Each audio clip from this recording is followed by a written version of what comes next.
this is a variation on the method that I use to add pine cones to the coil. You've seen the first method I showed you, which is to take a pine cone, to place it atop the last stitch, to stitch around and to keep going.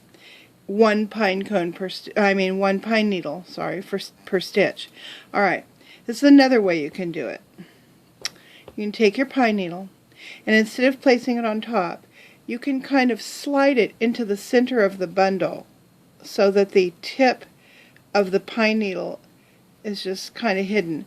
And you can feel the resistance when it starts to reach this area where you've got a stitch. And as soon as you kind of feel the resistance, you can stop pushing it in. And then you do,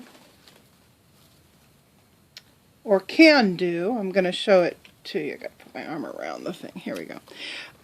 You do the same stitch that I've been showing you. First you take a traveling stitch, like so.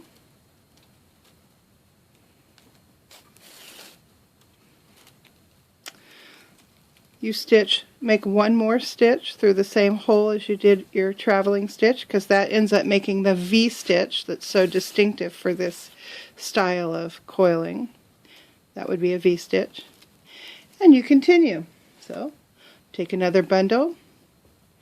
Oh, incidentally, these pine needles have dried. They've been sitting out here waiting for me to do my next video segment for a couple of days, so they're all dried out now. So that's why they're lighter in color. Also, they're a little more difficult to work with when they're dried. You have to be a little more delicate with them.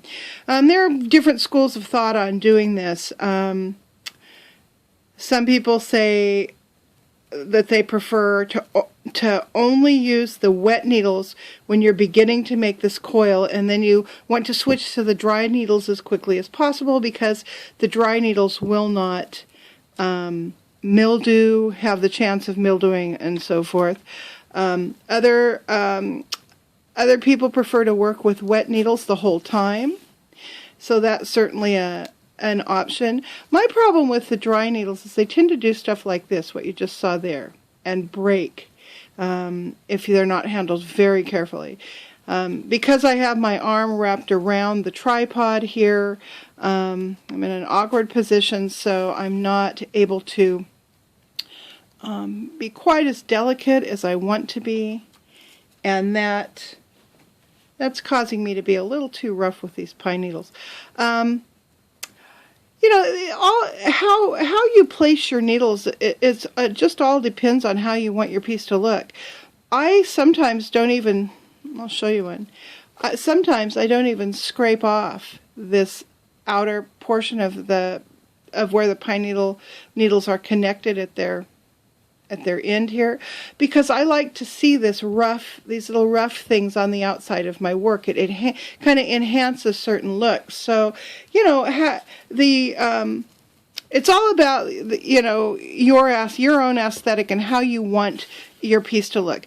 By doing this method that I'm showing you here, where instead of placing the pine needle on top, we put it inside, which is very similar to the method that you'll see in other people's videos where they use a straw and they just keep putting it into the straw.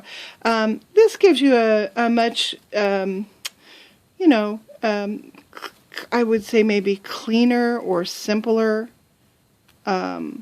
finish when you're done. So if that's kind of the look you're going for, then, you know, this method should work really nicely for that.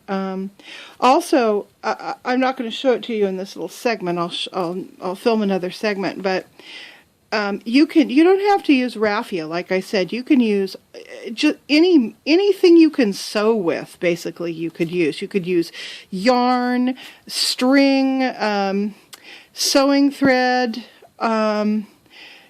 hemp. Or jute twine. You could use baker's twine.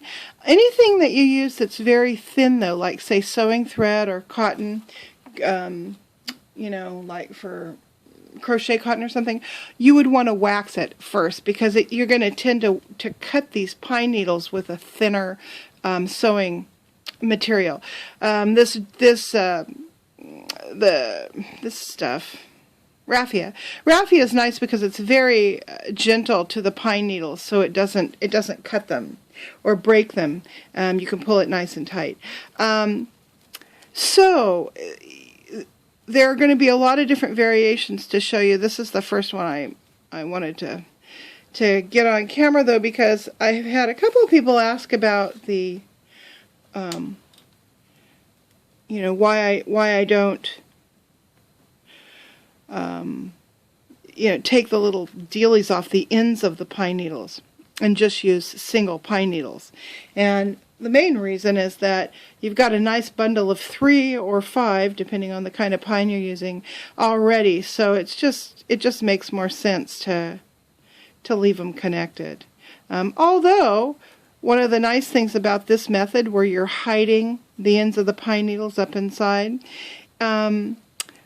you can, if you have a bunch of broken needles and you're trying to finish up a product and, oh gosh, I don't have enough needles and I've got to go out and prepare some more or whatever, you can use these.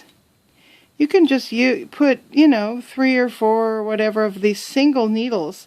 You can place them, inside this bundle, and you won't see that they're not connected at the end. That won't be visible. So, that makes this method nice for that sort of thing. So, on that note, I am going to put this down and try and figure out what else I want to show you.